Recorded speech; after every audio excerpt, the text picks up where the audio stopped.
咁多位街坊、茶友，平時放假或者退休放長雙眼，最鍾意做嘅嘢係乜？9成9人都會答我，梗係上廣州飲茶啦。一盅兩件，蝦餃、燒賣、叉燒包，諗起都流口水。但係唔知大家近年有冇發覺，去到一啲大間裝修到金碧輝煌嘅酒樓，點知一上菜，個蝦餃皮黐牙嘅，個鳳爪好似食緊塑膠咁，連個叉燒包都乾爭爭，完全冇晒肉汁。我同你講，你可能已經中咗招，食緊放咗唔知幾多個月嘅僵屍點心。不過今日同大家帶嚟一個天大嘅好消息，直情係我哋呢班吃貨老友記嘅大福音。廣州嗰邊終於頂唔順，要出大招啦！由今年2026年5月1號起，廣州正式立例，全方位嚴格打擊呢啲僵屍點心同埋預製菜。而且最正嘅係乜？平時大家最唔鍾意，去到坐低乜都未到就收你每位幾蚊，甚至10幾蚊嘅無理茶位費，今次都一併列入嚴查範圍，直情係冇得留低。今日呢條片，大家真係要打醒12分精神睇到最尾，尤其是平時最鍾意北上飲茶嘆世界嘅老友記，或者平時放假帶埋爸爸媽媽、公公婆婆上去行街食飯嘅孝順仔女。我除咗會同大家拆解呢個新條例到底有幾震撼之外，仲會私房傳授3招，等大家一眼一筷子就分得清邊啲係廚房師傅即叫即蒸嘅手工貨，邊啲係工廠機器倒模出嚟嘅化妝點心。講起呢個新例，真係大快人心。大家可能好奇怪，點解以前去廣州飲茶，個個都讚不絕口，話係食在廣州，點解呢幾年好似越食越不對勁？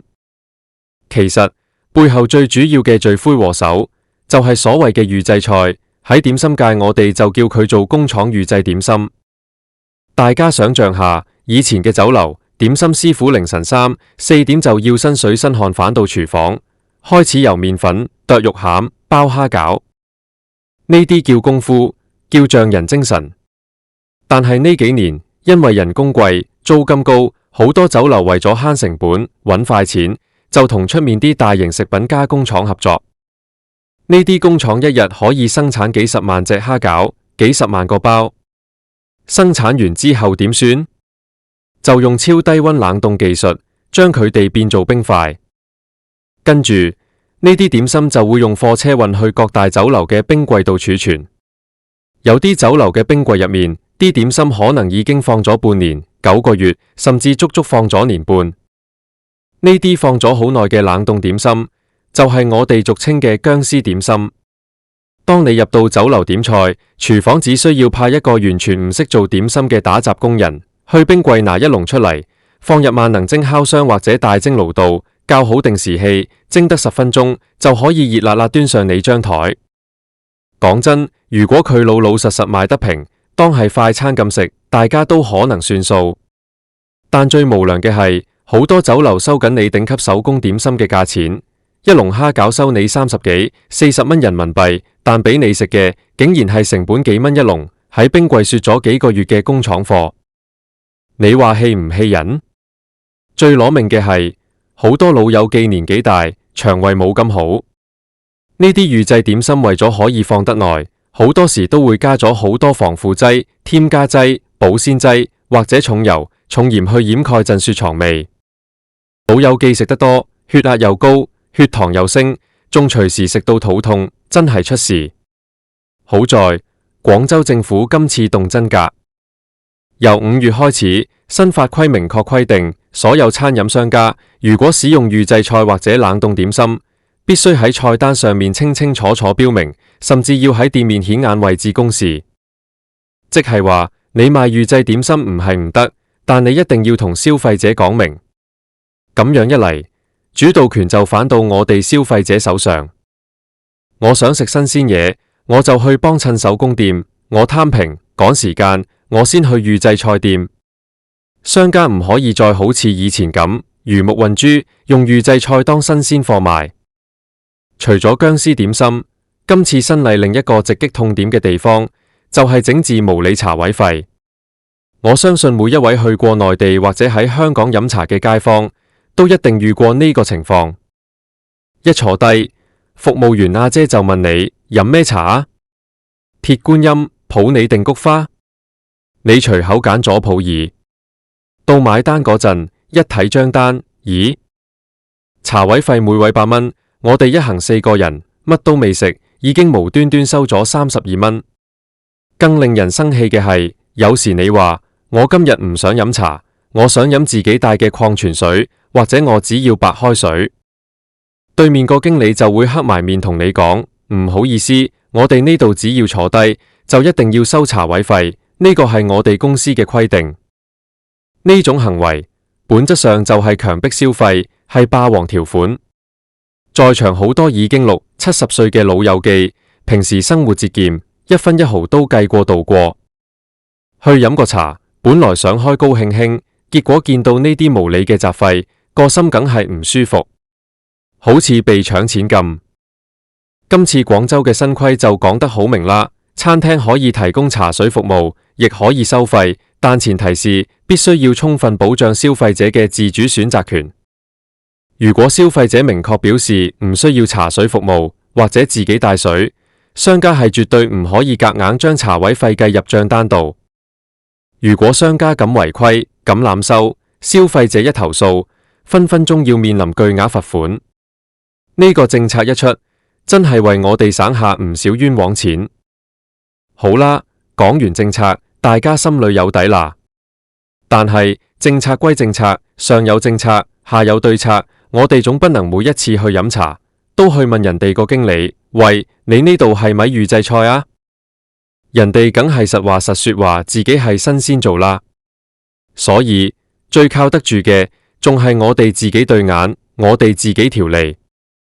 以下呢3招係我特別去請教咗一位喺行內做咗超過30年，依家已經60幾歲退休嘅點心大師傅。佢將佢一輩子嘅真傳總結成3個最簡單、最直觀嘅方法。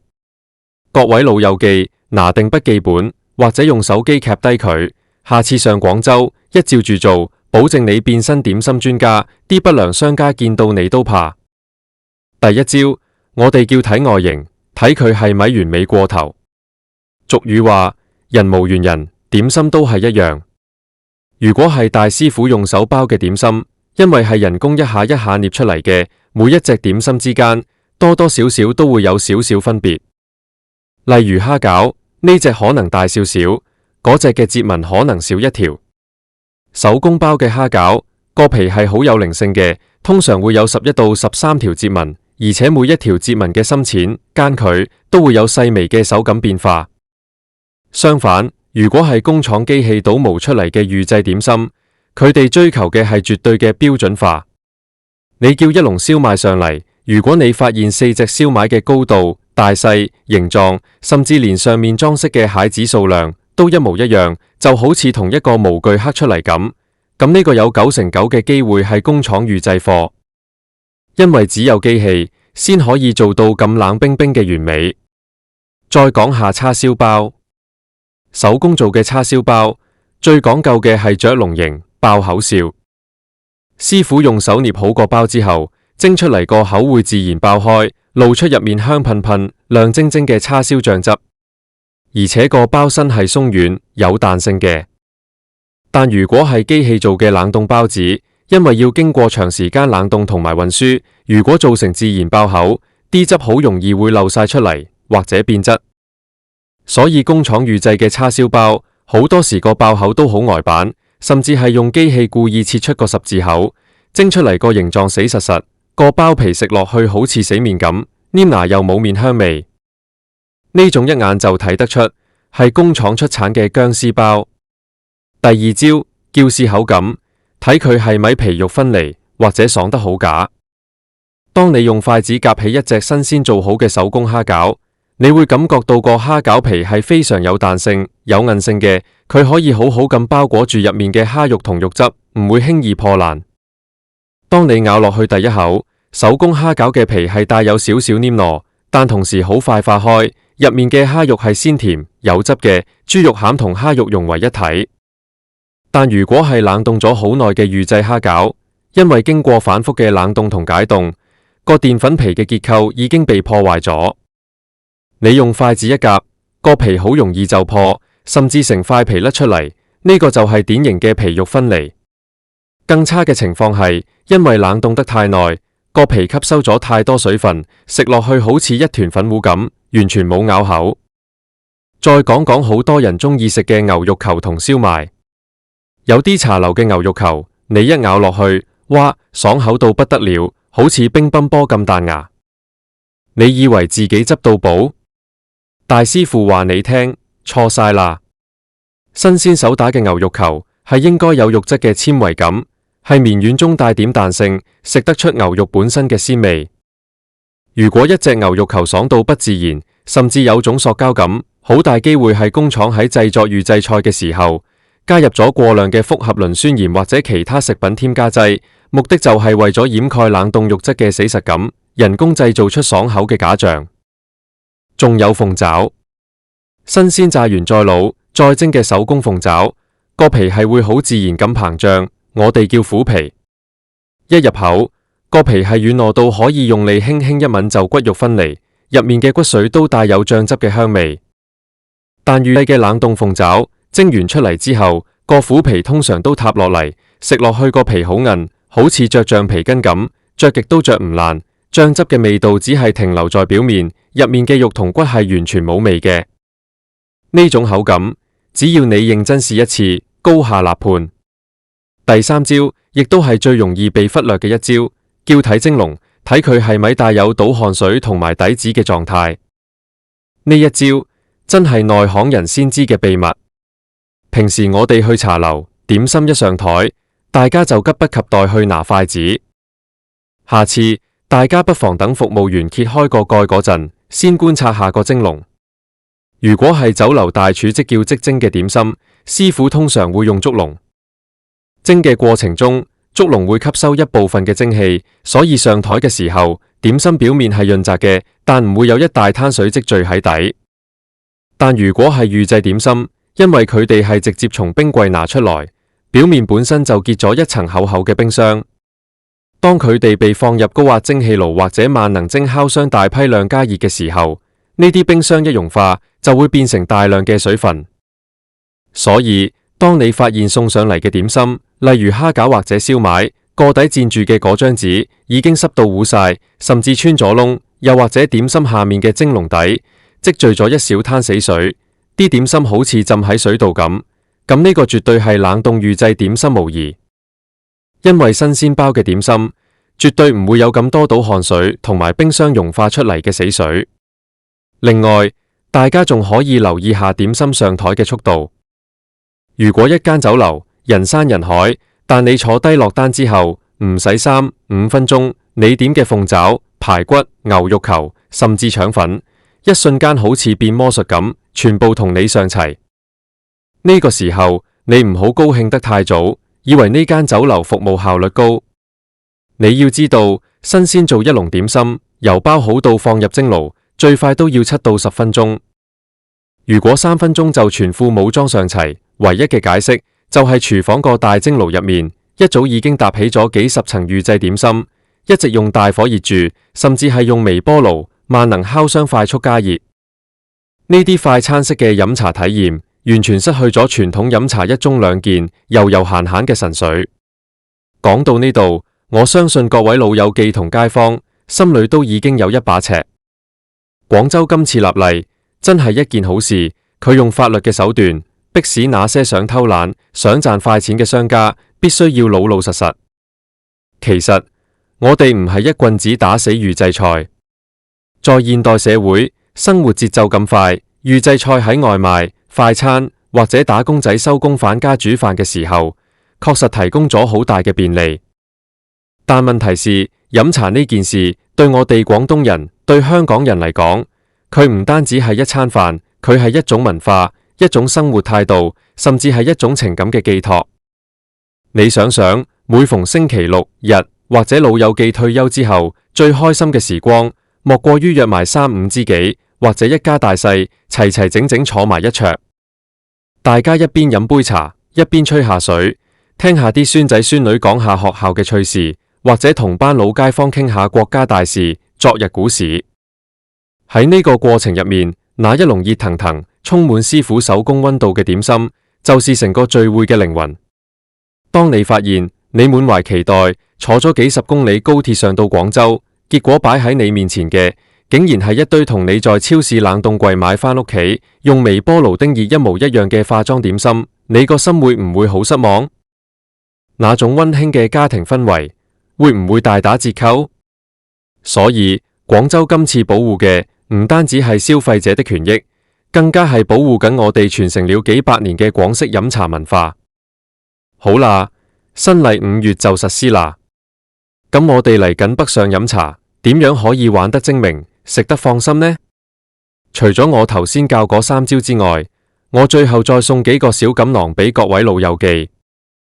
第一，唔好盲目追求平、靚、正。雖然內地消費確實比香港平，但一分錢一分貨呢個道理，去到邊度都唔會變。如果你見到某啲酒樓做大促銷，蝦餃9蚊一籠，燒賣8蚊一籠，仲免茶位，呢個時候你就要打個問號啦。